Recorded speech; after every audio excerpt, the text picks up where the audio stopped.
नमस्कार, मैं डॉक्टर मानक जैन, सह आचार्य इतिहास विभाग एसपीसी राजकीय महाविद्यालय अजमेर।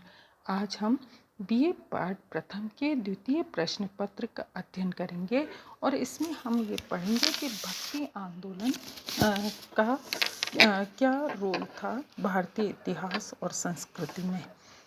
तो विद्यार्थियों, भारतीय परंपरा में मनुष्य का लक्ष्य मोक्ष प्राप्ति है। किस प्रकार जीवन मरण के क्रम से मुक्ति प्राप्त की जाए, इसका अन्वेषण ही भारतीय दर्शन और व्यवहार के मूल में एक जीवंत परंपरा के रूप में विद्यमान है। अनेक मनीषियों संतों ने समय समय पर मोक्ष प्राप्ति के उपाय बताए हैं। ज्ञान, कर्म और भक्ति। मध्यकाल में मुक्ति के लिए भारतीय समाज में भक्ति मार्ग को अपनाने पर अधिक बल दिया था। इस समय भक्ति चर्चा एक आंदोलन के रूप में प्रकट हो गई।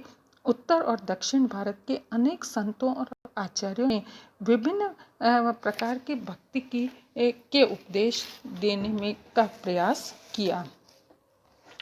भक्ति की संरचना सैद्धांतिक, भावनात्मक और व्यवहारिक है।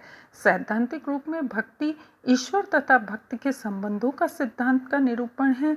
भावनात्मक दृष्टि से ईश्वर मनुष्य के मध्य विभिन्न संबंधों की अनुमति तथा रसानुमत है तथा व्यवहारिक तौर पर भक्ति आराधना की विधियों, नैतिक तथा आध्यात्मिक चरित्र को परिभाषित करती है।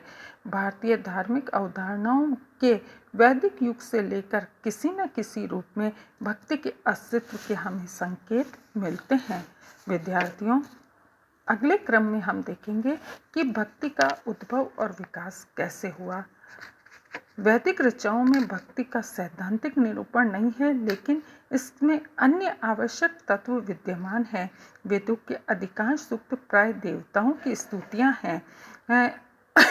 वैदिक ऋचाओं में देवताओं से माता पिता आदि के रूप में संबंध स्थापित करना, उनकी अनुकंपा की भीख मांगना तथा आत्मसमर्पण के तत्व उपयुक्त बात की पुष्टि करते हैं कि वैदिक धर्म में भी देवताओं की स्तुति की जाती है। उपनिषदों में भी ब्रह्मा के रूप में परम तत्व का उल्लेख किया गया है और इसी की भक्ति पर जोर दिया गया है। वैष्णव धर्म में भी भक्ति का अपूर्व विकास हुआ। इस परंपरा में विष्णु की भक्ति की जाती थी।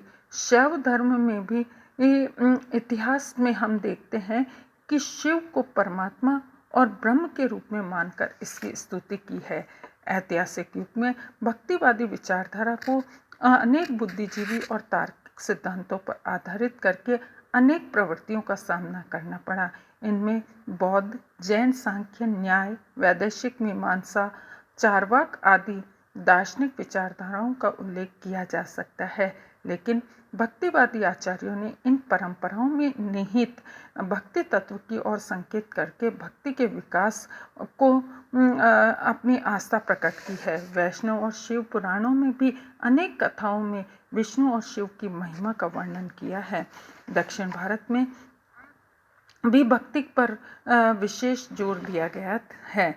तो यहाँ विद्यार्थियों, हम ये देखेंगे कि दक्षिण भारत में भक्ति का स्वरूप क्या था और विशेषकर अलवार और नैनवार संत परंपरा क्या थी। चौथी और 5वीं शताब्दी में दक्षिण में अडवार और नैनवार संतों ने भक्ति परंपरा को अत्यधिक विकसित किया। आडवारों की भक्ति में उपनिवेश और गीता की दार्शनिक भूमि, पंचरात धर्म की क्रिया परचर्या, ऊर्जा अवतार को महत्व देने की प्रकृति तथा पौराणिक कथाओं में वर्णित ईश्वर का संपूर्ण मानवीकृत रूप जैसे सभी तत्व विद्यमान थे। पुराणों में भक्ति की सैद्धांतिक अवधारणाओं और व्यवहारिक विज्ञान की धार्मिक कथाओं के द्वारा एक शास्त्र का रूप दिया गया था। अडवारों ने इसे आत्मसात करके व्यक्तिक आध्यात्मिक अनुभव के रूप में उसकी अभिव्यक्ति की है। इसकी रचनाओं में रागात्मक और साध्य भक्ति के दर्शन होते हैं।